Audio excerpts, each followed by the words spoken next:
One of the most interesting moments of the 1978 World Series between the Yankees and Dodgers occurred in Game 6. The Dodger fans didn't really like the Yankees too much, and as they're being announced, there was a whole bunch of boos and a chorus of catcalls. When he got to Reggie Jackson, he was almost booed out of the field. Well, when he got to this guy for the Yankees, when he announced his name, nothing, because they had nothing against him because they had respect him as a player. A very, very good first baseman for a number of years in the American League, and he had a lot of big respect amongst the what do you call the pure fans of baseball. So today we're talking about the backup first baseman to the Yankees in those key years, 77, 78, of course, the great Jim Spencer. Now, born James Lloyd Spencer in Hanover, Pennsylvania. He played first base and he was recognized for his excellent fielding, but also served in later years as a key designated hitter. Drafted by the Angels in the first round, 11th overall in his 65 Major League Baseball draft upon graduation from Andover High School in Lincecum, Maryland.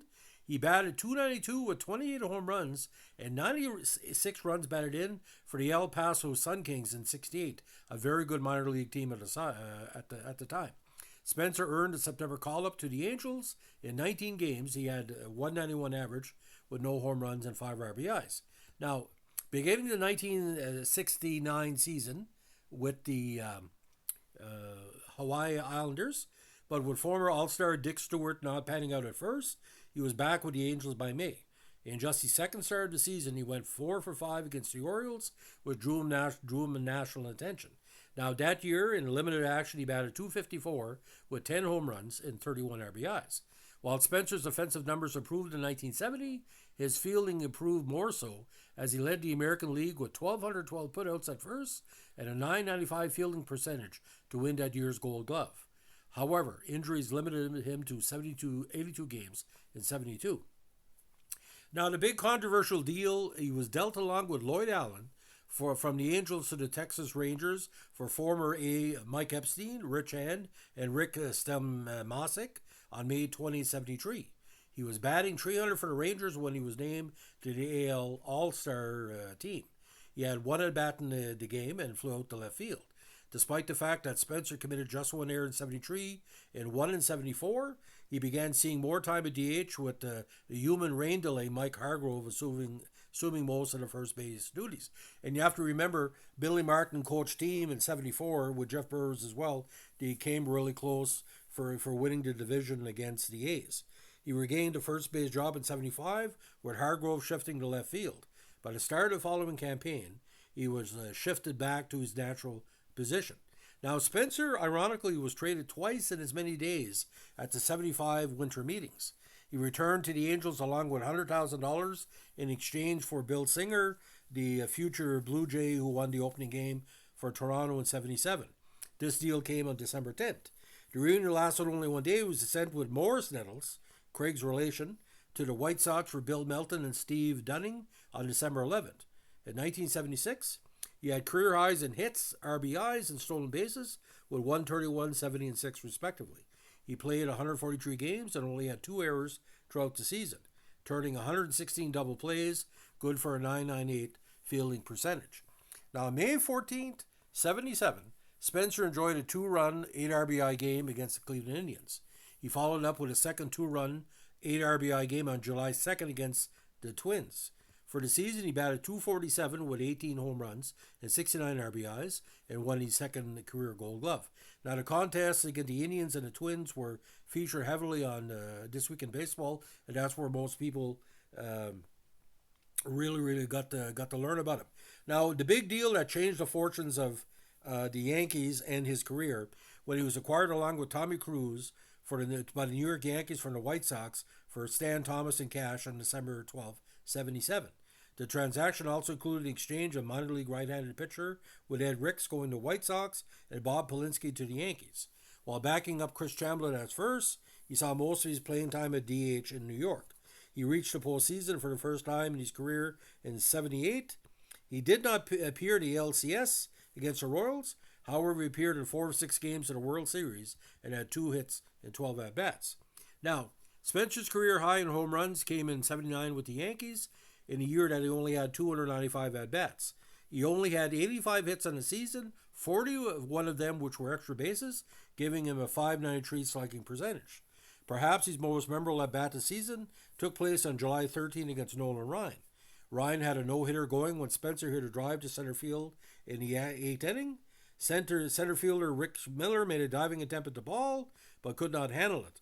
In a controversial decision, the official score ruled it an error. Reggie Jackson did officially end Ryan's no-hit bid in the 9th.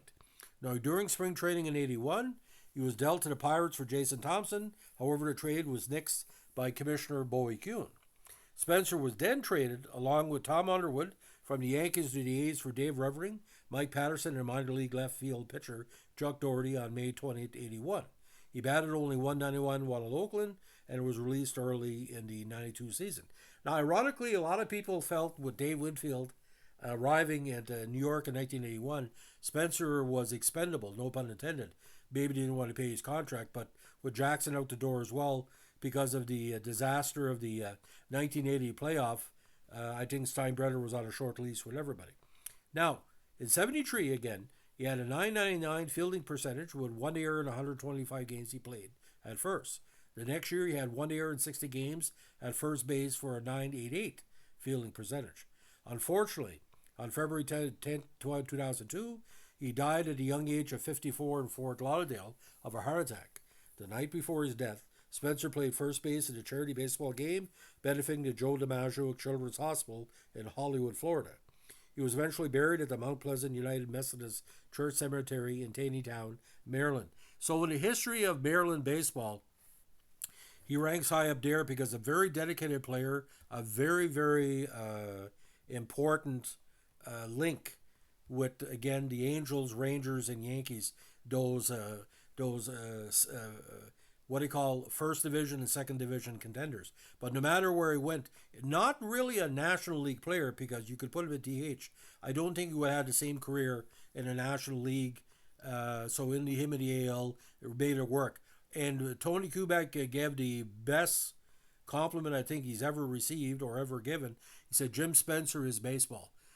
He was dedicated to all facets of baseball, and he's missed by a lot of people because what he meant to Maryland was, like I said, just tremendous. So career batting average of .250, 146 home runs, 599 RBIs, Angels, Rangers, White Sox, Yankees, and Athletics from 68 to 82, All-Star in 73, World Champion in 78, and two-time Gold Glove Award winner in 70 and 77.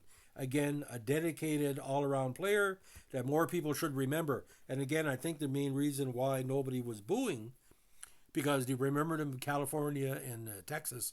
And I think the Dodger faithful was basically saying, let's not wake this guy up because when he woke up, he was a streak hitter too. I mean, you can't get 8 RBIs in 2 games in a month unless you're a streak hitter. A typical 25 homer, 70 RBI guy with defensive prowess. You can push him in any place. But Chambliss was out the door right afterwards too. He was first Spencer, then Chambliss because Bob Watson, he thought it was fill the void at first. Didn't work. So, ladies and gentlemen, if you like what we're doing with our Vintage Yankee podcast, let us know with a like, comment, subscribe, or share. Bye.